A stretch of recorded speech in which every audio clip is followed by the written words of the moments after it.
ಇಲ್ಲಿಂದ play of ಕನ್ಸನ್ನ ಬಿಟ್ಬಿಡಿ. RCB ಇಲ್ಲಿಂದ ಯೋಚನೆ ಮಾಡಬೇಕಾಗಿರೋದು ಬಾಟಮ್ ಆಫ್ ದ ಟೇಬಲ್ನ ಹೇಗೆ ಟಾಪ್ ಮಾಡಬೇಕು ಅನ್ನೋದು. ಆ 10th ಪೊಸಿಷನ್ನ ಯಾರಿಗೂ ಬಿಟ್ಕೊಡದೆ ಇಲ್ದಿರೋದು ಹೇಗೆ ಅನ್ನೋದು. ಹಾಯ್, ನಾನು ತರುಣ್. ಹೇಗಿದ್ರೆ ಎಲ್ಲರೂ? Welcome back to another video. ಈ ವಿಡಿಯೋದಲ್ಲಿ RCB ವರ್ಸಸ್ SRH ಬಗ್ಗೆ ಮಾತಾಡೋಣ. ಈ ಮ್ಯಾಚಲ್ಲಿ ಅಷ್ಟೊಂದು ರೆಕಾರ್ಡ್ಸ್ಗಳಾಯ್ತಾ ಅಥವಾ ರೆಕಾರ್ಡ್ಸ್ಗಳಲ್ಲಿ ಈ ಮ್ಯಾಚ್ ಆಯ್ತಾ ಅನ್ನೋದೇ ಅರ್ಥ ಆಗ್ತಿಲ್ಲ. ಎಷ್ಟು ರೆಕಾರ್ಡ್ಸ್ ಬ್ರೇಕ್ ಮಾಡಿದ್ದು. ಹೈಯೆಸ್ಟ್ ಅಗ್ರಿಗೇಟ್ ಎರಡು ಟೀಮಿನ ಟೋಟಲ್ ಸೇರಿ 549 run. Highest total in IPL 287. ಇನ್ನು ಚೇಸಿಂಗ್ ಟೀಮಿಂದು ಕೂಡ ಇದೇ highest score 262. Most number of sixes 38. Okay, ಸ್ಟಾರ್ಟಿಂಗಿಂದ ಬರೋಣ. ಟಾಸ್ ಗೆದ್ದಿದ್ದು Faf du Plessis and first bowling ಮಾಡ್ತೀವಿ ಅಂತ ಹೇಳಿದ್ರು. ಪವರ್ ಪ್ಲೇನ SRH ಚೆನ್ನಾಗಿ ಕ್ಯಾಪಿಟಲೈಸ್ ಮಾಡಿದ್ರು. ಟ್ರಾವಿಸ್ ಹೆಡ್ 20 ಬಾಲಿಗೆ ಹಾಫ್ ಸೆಂಚುರಿ ಕಂಪ್ಲೀಟ್ ಮಾಡಿದ್ರು ಪವರ್ ಪ್ಲೇಯಲ್ಲೇ. ಅದಾದಮೇಲೆ ಟ್ರಾವಿಸ್ ಹೆಡ್ ನಿಲ್ಲೋ ಹಾಗೆ ಕಾಣಲಿಲ್ಲ.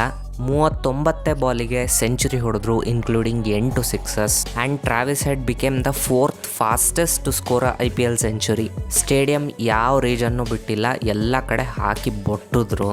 RCBN ಟ್ರಾವಿಸ್ ಹೆಡ್ಡಿಗೆ RCB ಮೇಲೆ ಏನು ಸಿಟ್ಟಿತ್ತೋ ಏನೋ ಗೊತ್ತಿಲ್ಲ, ಹೊಡೆತಗಳು ಕೊಟ್ಟರು, ಮುಟ್ಟು ನೋಡ್ಕೊಬೇಕು ಹಂಗೆ ಕೊಟ್ಟರು ಮಾತ್ರ.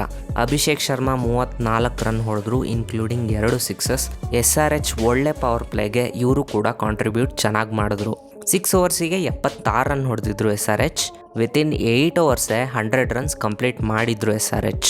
ಫಸ್ಟ್ಗೆ ಅಭಿಷೇಕ್ ಶರ್ಮಾ ಔಟ್ ಆದರು, ಆಮೇಲೆ ಸೆಂಚುರಿ ಹೊಡೆದು ಟ್ರಾವಿಸ್ ಹೆಡ್ ಕೂಡ ಔಟ್ ಆದರು. 1 ಡೌನಲ್ಲಿ ಇನ್ನೊಬ್ಬ RCBN ಹೆನ್ರಿಕ್ ಕ್ಲಾಸನ್ ಬಂದರು. ಬೀಸ್ಟ್ ಮೋಡ್ ಆನ್ ಮಾಡ್ಕೊಂಡೇ ಬಂದಿದ್ರು ಅನಿಸುತ್ತೆ.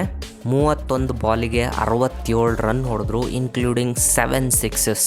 ಹೆಡ್ಡು ಅಷ್ಟೇ, ಕ್ಲಾಸನ್ನು ಅಷ್ಟೇ, ಬಂದಾಗಿಂದ ಹೊಡಿಯೋಕ್ಕೆ ಶುರು ಮಾಡಿದ್ರು. ಹೊಡಿಯೋದು ನಿಲ್ಲಿಸಿದ್ದು ಔಟ್ ಆದಾಗಲೇ. ಸ್ಕೋರ್ 231 ಇದ್ದಾಗ ಕ್ಲಾಸನ್ನು ಔಟ್ ಆದರು. ಇಲ್ಲಿಂದ ಅಟ್ಲೀಸ್ಟ್ SRH ಟೋಟಲ್ ಸ್ಕೋರ್ 250ಗೆ ರಿಸ್ಟ್ರಿಕ್ಟ್ ಆಗುತ್ತೆ ಅಂತ ಅಂದ್ಕೊಂಡ್ರೆ ಮಾರ್ಕ್ರಮ್ ಮತ್ತು ಅಬ್ದುಲ್ ಸಮದ್ ಬಿಟ್ರಾ ತಗೋ ನಂದೊಂದಿರಲಿ ಅಂತ ಇವರಿಬ್ಬರೂ ಸೇರಿ ಹುಚ್ಚು ನಾಯಿ ಹೊಡೆದ್ರು. ಇಬ್ಬರು ಸೇರಿ 5 ಸಿಕ್ಸಸ್ ಹೊಡೆದ್ರು. ಮಾರ್ಕ್ರಮ್ 32 ನಾಟ್ಔಟ್ ಆಗಿ ಉಳಿದ್ರೆ ಅಬ್ದುಲ್ ಸಮದ್ 37 ರನ್ ಹೊಡೆದು ನಾಟ್ಔಟ್ ಆಗಿ ಉಳಿದ್ರು. ಸ್ಟ್ರೈಕ್ ರೇಟ್ ಎಷ್ಟು ಗೊತ್ತಾ? 370. SRH ಬ್ಯಾಟಿಂಗಲ್ಲಿ ಇವರು ಬ್ಯಾಟಿಂಗಲ್ಲಿ ಕಾಂಟ್ರಿಬ್ಯೂಟ್ ಮಾಡಿಲ್ಲ ಅಂತ ಹೇಳೋ ಹಾಗೆ ಇಲ್ಲ, ಪ್ರತಿಯೊಬ್ಬರು ಕೂಡ ಕಾಂಟ್ರಿಬ್ಯೂಟ್ ಮಾಡಿದ್ದಾರೆ. RCB ಬೌಲಿಂಗ್ ಕೂಡ ಅಷ್ಟೇ, 4 ಜನ ಹಾಫ್ ಸೆಂಚುರಿ ಕಂಪ್ಲೀಟ್ ಮಾಡಿದ್ರು. Topley Yash Dayal, Lockie Ferguson and Vijay Kumar Vyshak. Congratulations boys. Anyway, the highest total of IPL 287.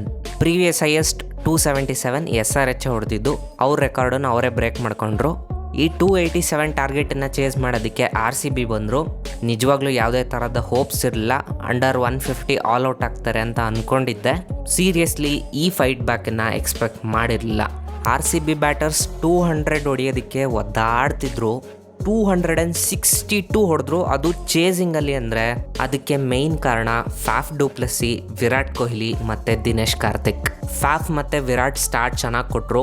Faf du Plessis 62 run ಹೊಡೆದ್ರು 28 ಬಾಲಲ್ಲಿ. ವೆರಾಸ್ ವಿರಾಟ್ ಕೊಹ್ಲಿ 42 ರನ್ ಹೊಡೆದ್ರು 20 ಬಾಲಲ್ಲಿ. ಕಡೆಯದಾಗಿ RCB young gun Dinesh Karthik 83 run ಹೊಡೆದ್ರು 35 ಬಾಲಲ್ಲಿ. What a fabulous innings. DK ಹೊಡಿದೇ ಇಲ್ದಿರೋ ಶಾಟೇ ಇಲ್ಲ. ಉಲ್ಟಾ ಪುಲ್ಟಾ scoop, reverse shot, switch hit, etcetera. Take a bow DK. World cup year ಬಂತು ಅಂದರೆ DK ಬಾಯ್ಗೆ ಏನಾಗುತ್ತೆ ಅಂತ ಗೊತ್ತಿಲ್ಲ. ಬೀಸ್ಟ್ ಮೋಡ್ ಆನ್ ಮಾಡ್ಕೊಂಡ್ಬಿಡ್ತಾರೆ. ಎನಿವೇ, RCB ಮರ್ಯಾದೆ ಉಳಿಸ್ತಿರೋದೆ DK ಬಿಟ್ರೆ VK. ಫಾಫ್ ಇವಾಗ ಒಂಚೂರು ಆಡ್ತವ್ರೆ. VK ಮತ್ತು DK ಇವ್ರ ನಡುವೆ ಬರೋವಂಥ ಬ್ಯಾಟರ್ಗಳು ಯಾರು ಕೂಡ ಆಡ್ತಿಲ್ಲ. ಈ ಮ್ಯಾಚಲ್ಲೂ ಆಡಲಿಲ್ಲ. ಅನುಜ್ ರಾವತ್ ಒಂದು 25 ರನ್ ಹೊಡೆದ್ರು, ಇಂಪ್ಯಾಕ್ಟ್ ಪ್ಲೇಯರ್ ಆಗಿ ಬಂದು. 262 ರನ್ಸ್ ಹೊಡೆದ್ರು 20 ಓವರಿಗೆ RCB. Unexpected fight back. Just 25 ರನ್ನಲ್ಲಿ ಈ ಮ್ಯಾಚನ್ನು RCB ಸೋತರು. SRH ಬೌಲಿಂಗಲ್ಲಿ ಭುವನೇಶ್ವರ್ ಕುಮಾರ್ ಒಬ್ಬರೇ ಹಾಫ್ ಸೆಂಚುರಿ ಕಂಪ್ಲೀಟ್ ಮಾಡಿದ್ದು. ಇವ್ರು ಬಿಟ್ಟರೆ ಇನ್ನು 3 ಜನ 40+ ಹೊಡೆಸ್ಕೊಂಡ್ರು. ವೆರಾಸ್ RCBಲಿ 4 ಜನ ಬೌಲರ್ಸ್ 50+ ಹೊಡೆಸ್ಕೊಂಡ್ರು. So that made a difference, ಆ 25 runs. So that's it for this video. ಸಿಗೋಣ ಮುಂದಿನ ವಿಡಿಯೋದಲ್ಲಿ.